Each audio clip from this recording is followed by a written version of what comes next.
तो मेरे बच्चों, आज हम लोग क्लास में देखेंगे महात्मा गांधी के बारे में।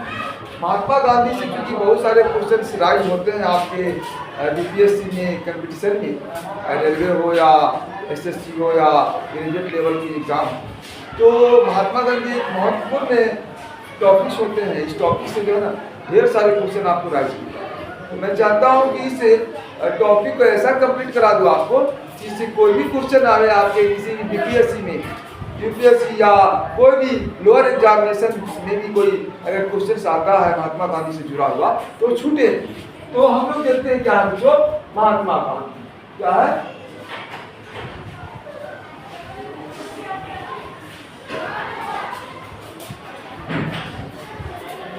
महात्मा गांधी, तो पहली बात क्या है कि महात्मा गांधी के बारे में आप लोग जो जानते हैं जो बातें, वह क्या है कि भाई इनका जन्म 2 अक्टूबर 1869 को होता है। कहाँ? तो गुजरात में होता है। कहाँ पर होता है? गुजरात में होता है। तो छोटी छोटी बातें जो जानना जरूरी है।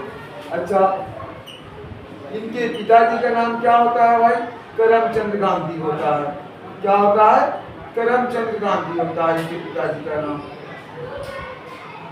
पिता का नाम क्या है बाबू? करमचंद गांधी है। माता कौन सी है इनकी? माता का नाम क्या है? तो पुतली बाई इनके माता का नाम है। एग्जाम में पूछ देता है इनके बारे में। वैसे माता का नाम, पिता का नाम पुतली बाई है। ठीक है। और इनके पिता क्या थे? तो इनके पिता दीवान थे। कहाँ थे? तो पोरबंदर के। पोरबंदर। और दो जगह के और ये दीवान थे। दीवान मतलब राजस्व वसूलने वाला अधिकारी थे। यानी इनके पिताजी अंग्रेज के शासन में क्या थे? ये दीवान थे, रेवेन्यू ऑफिसर हुआ करते थे महात्मा गांधी के पिताजी। अब हम देखते हैं मेरे बच्चों कि इनकी पढ़ाई लिखाई आप देखते हैं राजकोट, प्रारंभिक पढ़ाई लिखाई राजकोट, फिर काठियावाड़ एवं लंदन में होता है। लंदन में यानी कि ये बैरिस्ट्री लॉ की पढ़ाई करते हैं और फिर ये जो है आपको लंदन से लॉ की पढ़ाई पूरी करते हैं, यानी कानून की पढ़ाई पूरी करते हैं। ये लंदन जाते हैं पढ़ने। और मैं आपको बता दूं कि 1891 टू 1903 में ये प्रैक्टिस के लिए उतरते हैं, यानी कि अपने वकालत की प्रैक्टिस करते हैं। वकालत की प्रैक्टिस करते हैं। कहने का मतलब मेरे बच्चों, ये जो है ना अपने जो पढ़ाई करके जो आए थे लॉ की पढ़ाई, उसकी प्रैक्टिस करते हैं। और प्रैक्टिस करने के बाद इनका प्रैक्टिस नहीं चल पाता है, तभी जो है क्या होता है ना कि 1893 में एक भारतीय व्यापारी उसका केस लड़ने के लिए, उसका केस लड़ने के लिए ये जो है दक्षिण अफ्रीका जाते हैं और वहाँ पर ये रंग भेद की नीति का शिकार होते हैं। किसकी नीति का शिकार होते हैं मेरे बच्चों? रंग भेद की नीति का शिकार होते हैं। रंग भेद की नीति का शिकार हो जाते हैं। फिर वहीं पर गांधी जी 1915 तक 14 तक रहते। वहीं पर 1914 तक रहते गांधी जी। 14 तक गांधी जी वहाँ रहते हैं और 1915 में क्या होते हैं ना,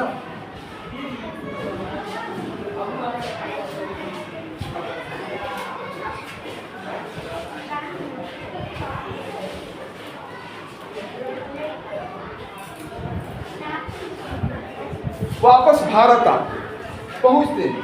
तो कहने का मतलब कुल मिलाकर आपने देखा, रिकॉल में कराता हूँ, महात्मा गांधी का जन्म कब होता है? 2 अक्टूबर 1869।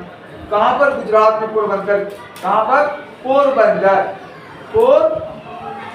गुजरात। ठीक है।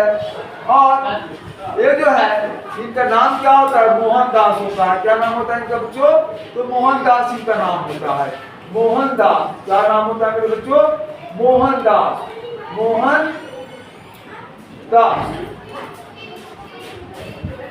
इनके पिताजी का नाम क्या होता है, तो करमचंद होता है, करमचंद होता है। गांधी नहीं लगा होता इनके पिताजी में, ध्यान रहे। इनके पिता का नाम क्या होता है, करमचंद होता है। माता का नाम क्या होता है, पुतलीबाई होता है। इनके पिताजी क्या है, तो पोरबंदर एवं पोरबंदर, राजकोट, कटवाल, इतने जगहों पे क्या है ना, एक रिवेन्यू अधिकारी है, यानी कि रिवेन्यू ऑफिसर्स हैं, यानी कि राजस्व को वसूल करने वाले यानी कि अधिकारी हैं। फिर हम देखते हैं यानी वहाँ के दीवान हैं।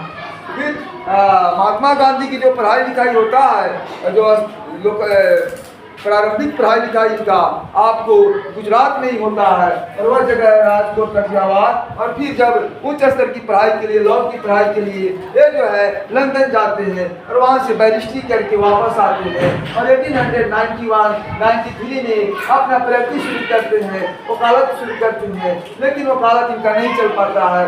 तभी जो है ना 1893 में एक व्यापारी मानिकचंद, यानी मानिकचंद नाम याद आ गया मेरे बच्चों, मानिकचंद। क्या नाम है, तो मानिकचंद, मानिकचंद एक व्यापारी है।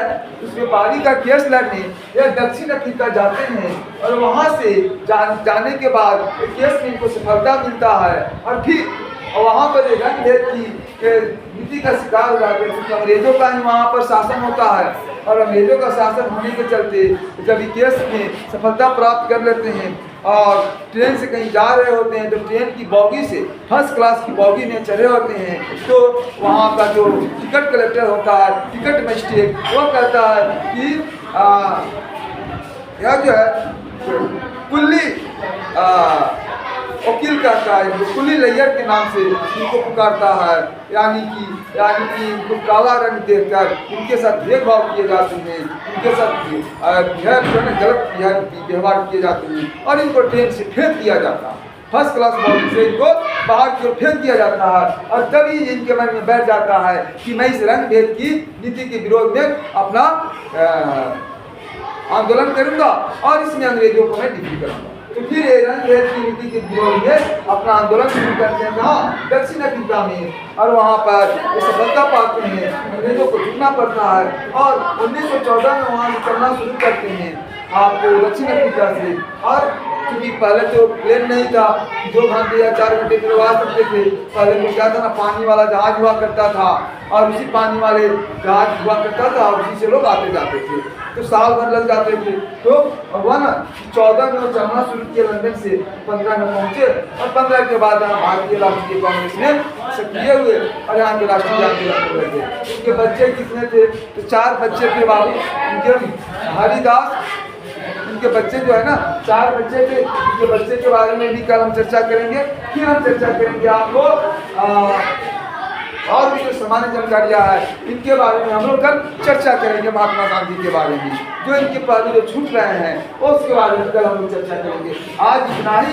लेकिन इस बीच में आपको मैं बता दूँ 1893 से लेकर 1893 से लेकर 1915 के बीच में 3 बार भारत आए थे। 3 बार भारत आए थे, आपको मैं बता दूं। यानी कि एक 1901 में आए थे, जब राष्ट्रीय कांग्रेस के अधिवेशन में भाग लिए दिल्ली। फिर 1908 में आए थे, और फिर 1915 में आए। 1915 में वापस आए।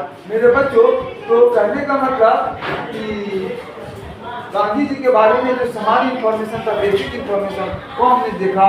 इनका जो शादी जो हुआ 13 वर्ष की उम्र में, इनकी पत्नी जो थी 9 साल की थी, ये जो 13 वर्ष के थे, और इनकी शादी कस्तूरबा से हो जाती है जब ये मात्र 13 साल के थे। और इनके क्या इनकी पत्नी जो 9 साल की थी। तो आज इतना ही सामान्य इन्फॉर्मेशन। इसके आगे कल हम लोग देखेंगे। तब तक के लिए ओके बाय। Okay bye. आज की क्लास को आज यहीं पर हम लोग छोड़ते हैं। Okay bye.